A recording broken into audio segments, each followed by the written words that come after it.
तो आज के इस वीडियो के अंदर हम बात करने वाले हैं सीबीएसई इम्प्रूवमेंट एग्जाम 2026 के बारे में। ठीक है। जैसा कि आपको पता होगा कि आप चाहे आप जेई का फॉर्म भरते हो, ठीक है, या फिर नीट, ठीक है, इन दो कैटेगरी में फॉर्म फिलअप करते हैं क्लास 12th के बच्चे, है ना।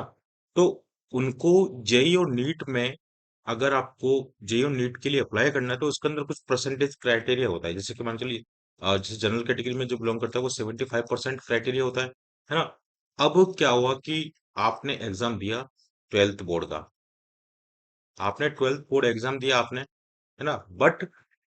बट आपकी जो परसेंटेज है वो 75% से लो बनी है। ठीक है, 75% अगर कम बनी है तो फिर आप इस फॉर्म के लिए एलिजिबल नहीं हो। ठीक है, आप इसको लिए अप्लाई नहीं कर सकते हैं, है ना।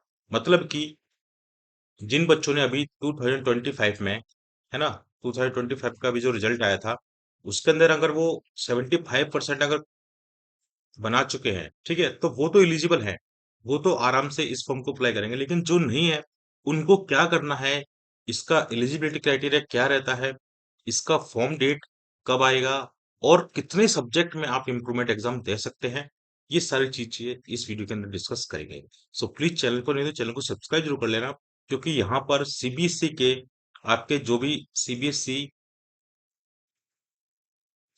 की जो भी प्राइवेट फॉर्म, फिर आप कैसे अप्लाई करोगे, प्राइवेट फॉर्म की तरह अप्लाई करोगे। ठीक है, तो इसका जो फॉर्म फिलअप है, फॉर्म फिलअप, है ना, और जितनी भी अपडेट्स होती हैं, ठीक है, जो भी आपकी अपडेट्स होंगी वो सारी चीजें हम आपको बताएंगे। ठीक है, तो बस आपको ये ध्यान रखना है कि इस चैनल को सब्सक्राइब कर लीजिए ताकि आपको जो अपडेट्स हैं वो मिलती रहेंगी, और फॉर्म कैसे अप्लाई करना है, ठीक है, और फॉर्म को अप्लाई भी करके हम दे देते हैं, है ना। तो ये सारी चीजें आपको ध्यान में रखनी है। अब क्या क्या चीजें इंपॉर्टेंट है आपके लिए जो आपको जानना जरूरी है इस एग्जाम के अकॉर्डिंग, है ना। तो देखिए, सबसे पहले जो हम बात करने वाले हैं वो इसकी एलिजिबिलिटी के बारे में बात करने वाला है ना, कि इम्प्रूवमेंट एग्जाम जो एलिजिबल रहेगा वो किस कैटेगरी का स्टूडेंट एलिजिबल रह सकता है। फ्रेंड्स, अब हम जो बात करने वाले हैं इसकी एलिजिबिलिटी के बारे में बात करेंगे कि भैया एलिजिबल कौन है, ठीक है, और कौन एलिजिबिलिटी है, मतलब कि एलिजिबिलिटी क्या चाहिए आपको इम्प्रूवमेंट एग्जाम का फॉर्म फिलअप करने के लिए। जब अगर आपके जो परसेंटेज हैं वो अच्छे नहीं बने हैं, या फिर 75% से कम है, आप उसको इम्प्रूव करना चाहते हो, तो आप कैसे उसको कर सकते हैं। ठीक है, तो ये सारी चीजें मैं अभी डिस्कस करने वाला हूँ। सो देखिए, सबसे पहले मैं आपको एक बात बता देता हूँ कि एलिजिबल कौन है। इसके अंदर भाई वो बच्चा, वो कैंडिडेट एलिजिबल है क्लास 12th का जो फर्स्ट ऑफ ऑल की जो 12th में पास हो। ठीक है, पास होना चाहिए कंप्लीटली, उसमें कंपार्टमेंट नहीं चाहिए।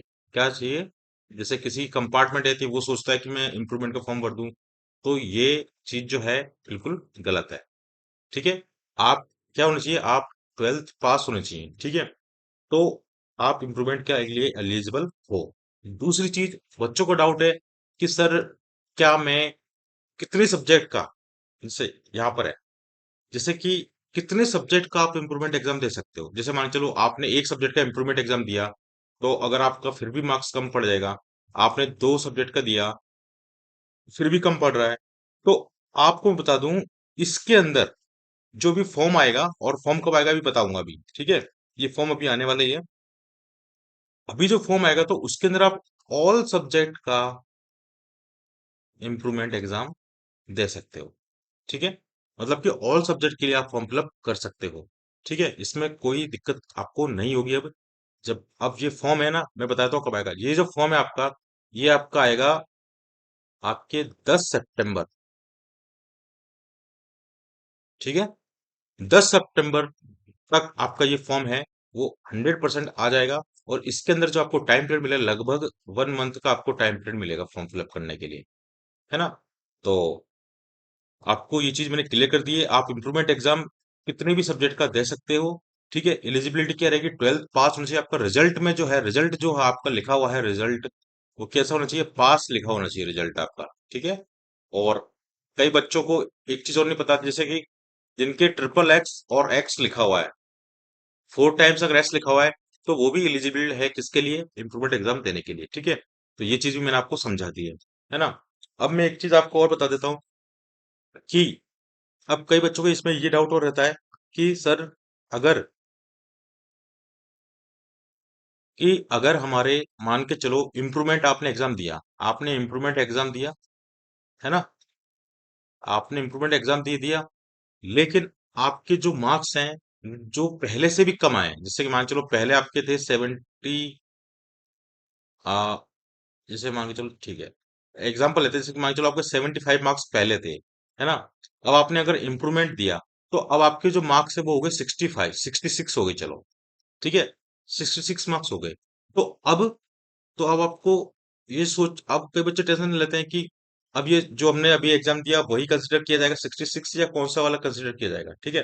तो बच्चों मैं आपको क्लियरली बता देता हूँ, इसके अंदर जो आपका कंसिडर किया जाएगा वो किया जाएगा आपका पहले वाला एग्जाम, जो टॉप होगा, मतलब कि पहले वाला एग्जाम तो क्या छोड़ो, मतलब कि जो बेस्ट होगा ना दोनों में से, एक तो अभी आप दोगे, है ना, और एक आप जो पहले दे चुके हो, इनमें से जो टॉप होगा वही आपको, इन दोनों में से जो बेस्ट रहेगा, बेस्ट स्कोर जो होगा, है ना, वही आपका लिया जाएगा, ठीक है।